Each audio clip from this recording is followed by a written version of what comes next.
Hello, I am Bert Janssen.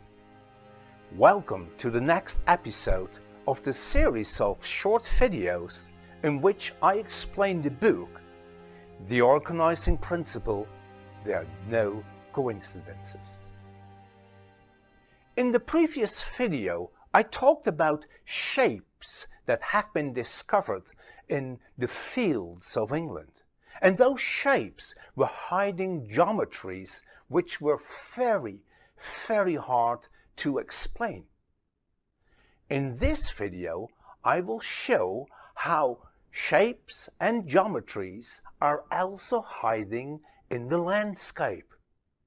And these shapes and geometries bear a striking resemblance with the ones found in the fields.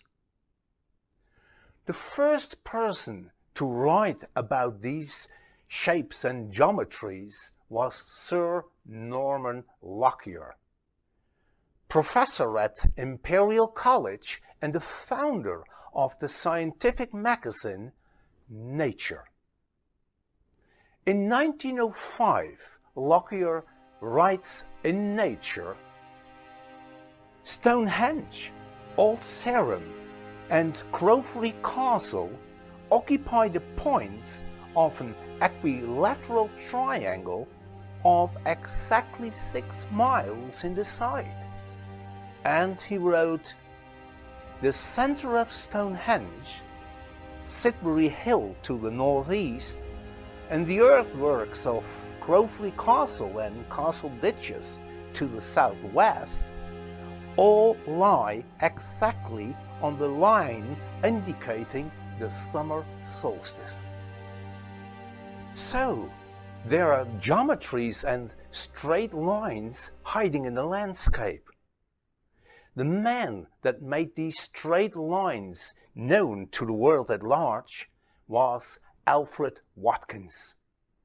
In 1925, while sitting on a hilltop, Watkins noted how different elements in the landscape below him were all lining up on an exact straight line.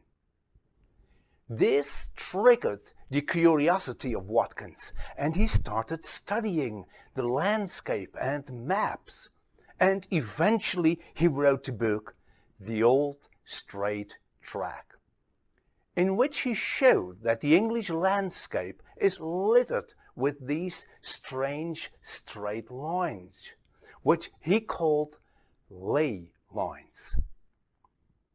The general public got really interested in these so-called ley lines, and they started ley hunting.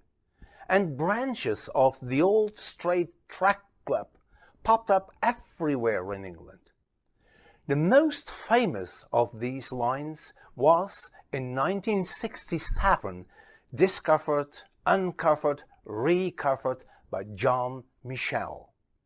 John Michell was an extraordinary man who I have met in person in 2001 and who wrote more than 40 books during his lifetime. The line discovered by John Michell was called the St. Michael line, or the St. Michael alignment. This line runs from St. Michael's Mount in the southwest of England to the Mump at Boroughbridge, to the Tor at Glastonbury, to Avebury in Wiltshire, to Bury St. Edmunds, and way beyond. It is actually part of a great circle. A great circle is a circle that divides the earth in 2 equal parts. Now the stretch of that circle that covers England is so short compared to the totality of the circle that the stretch running through England is more or less straight. And it runs through England under a very, very peculiar angle. Because if you would construct a circle with its center on that line, then The points where the circle intersects with the line, those intersection points, you can use to construct a square. And the surface area of that square is identical to the surface area of the circle. And it doesn't matter how big or how small the circle was you started with. It always works. The surface area of the square is identical to the surface area of the circle. Squaring the circle based on surface areas. There you have it again.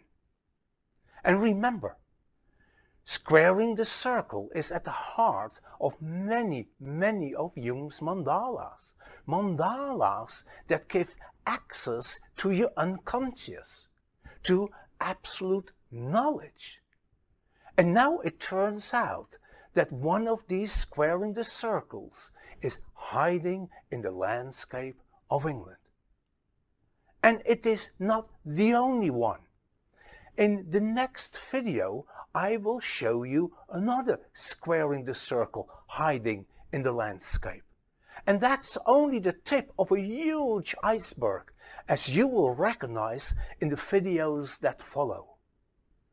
But let's first go to this other intriguing squaring the circle that is hiding in the landscape.